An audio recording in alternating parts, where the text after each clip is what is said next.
Bonjour à toutes et à tous et bienvenue dans le studio A de Corbeau News Centrafrique. Aujourd'hui, nous plongeons dans un récit qui, croyez-moi, tient plus du film d'action que du bulletin d'information. Une histoire de cynisme, de corruption et de ruse machiavélique au cœur de nos richesses.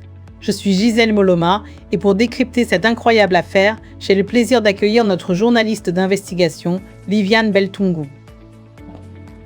Viviane, une histoire à faire pâlir les plus grands scénaristes, n'est-ce pas ? Bonjour Gisèle, c'est le moins que l'on puisse dire. Ce que nous allons exposer dépasse l'entendement, une véritable leçon de sabotage qui se déroule sous nos yeux dans l'indifférence la plus totale. Commençons sans plus attendre. Parmi toutes les prédictions sombres adressées aux zones minières de la République centrafricaine, peut laisser entrevoir un tel degré de cynisme.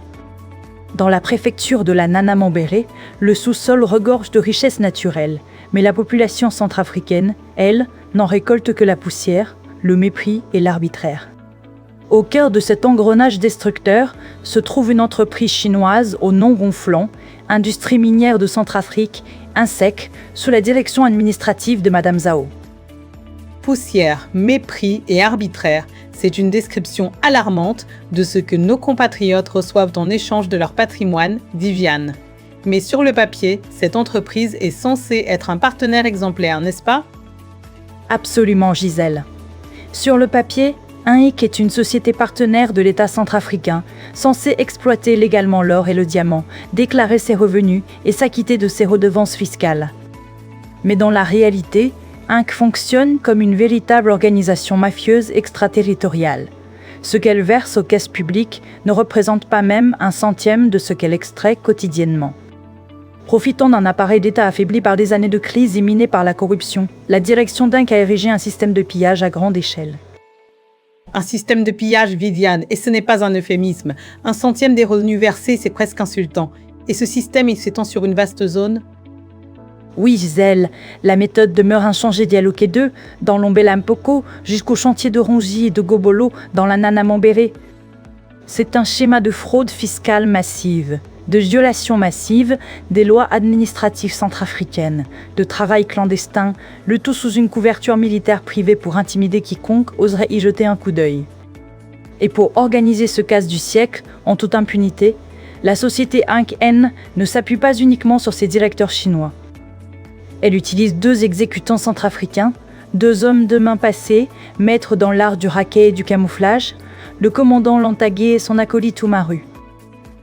Le commandant Lantagué et le chef chauffeur Oumaru, l'axe du mal si je puis dire. Parlez-nous de ces 2 personnages, Viviane, qui sont-ils et comment opèrent-ils ?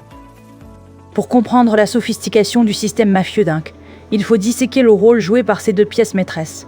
À la tête du dispositif sécuritaire, on retrouve le fameux commandant Lantagué. Ancien rebelle d'origine tchadienne, Lantagué fait partie de cette vague de mercenaires tchadiens venus aux côtés du général d'armée François Bozizé lors du coup d'État de 2003. Incorporé à l'époque dans les forces armées et bombardé au grade de commandant, il a su monnayer ses compétences d'homme à tout faire pour devenir l'inamovible directeur de la sécurité des chantiers chinois d'Impé. Pour Lantagué, la notion d'administration centrafricaine n'a aucune valeur légaliste, elle n'est qu'un obstacle à contourner ou un outil de racket. Un outil de racket, pas de respect des lois, c'est glaçant. Et son acolyte Oumaru, quel est son rôle dans cet axe du mal ?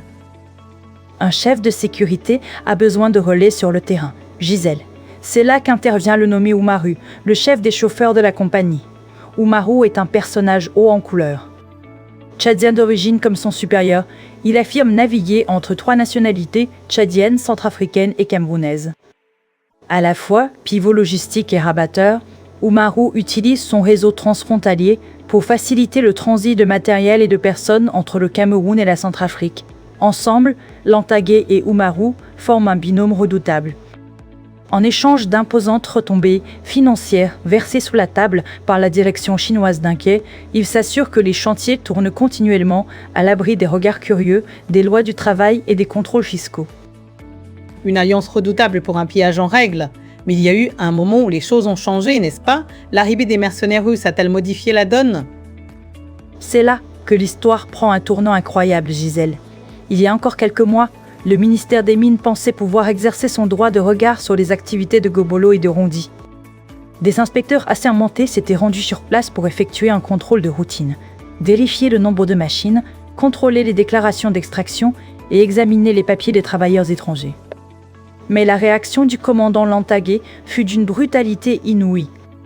Utilisant son autorité et manipulant les soldats des forces armées centrafricaines affectés à la protection des sites miniers, Lantagué a tout simplement ordonné aux troupes de jouer les facilitateurs d'intimidation. Les inspecteurs du ministère des Mines se sont retrouvés braqués par les armes mêmes de l'État centrafricain, sommés de ne pas faire un pas de plus et reconduits vers la sortie sous la menace. Une humiliation intolérable pour l'administration publique.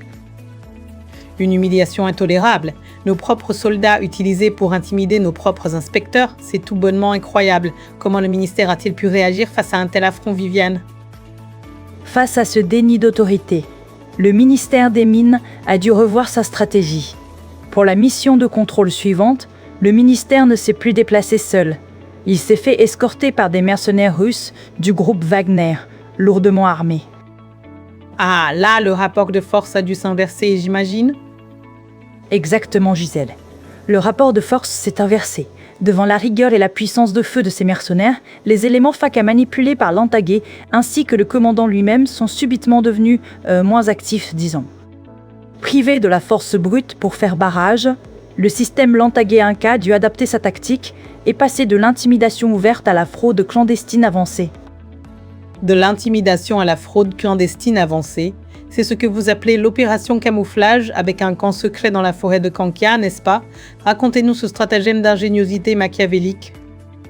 Puisqu'il n'était plus possible de menacer directement les inspecteurs escortés par des mercenaires, le commandant Lantagué et la direction d'un camp élaboraient un stratagème d'une ingéniosité machiavélique pour paralyser le contrôle ministériel. Pour comprendre la ruse, il faut observer la géographie des lieux. La base centrale de la société Inc. se situe sur le site de Gobolo. En partant de cette base centrale et en parcourant exactement 5 km, la route bifurque. Au niveau du virage situé sur la droite, en allant vers le village de Kankia, les Chinois ont ouvert une voie clandestine à travers la dense végétation. À environ 500 à 700 mètres à l'intérieur de la forêt, en bordure du village de Kankia, ils ont érigé un camping clandestin totalement invisible depuis la piste principale.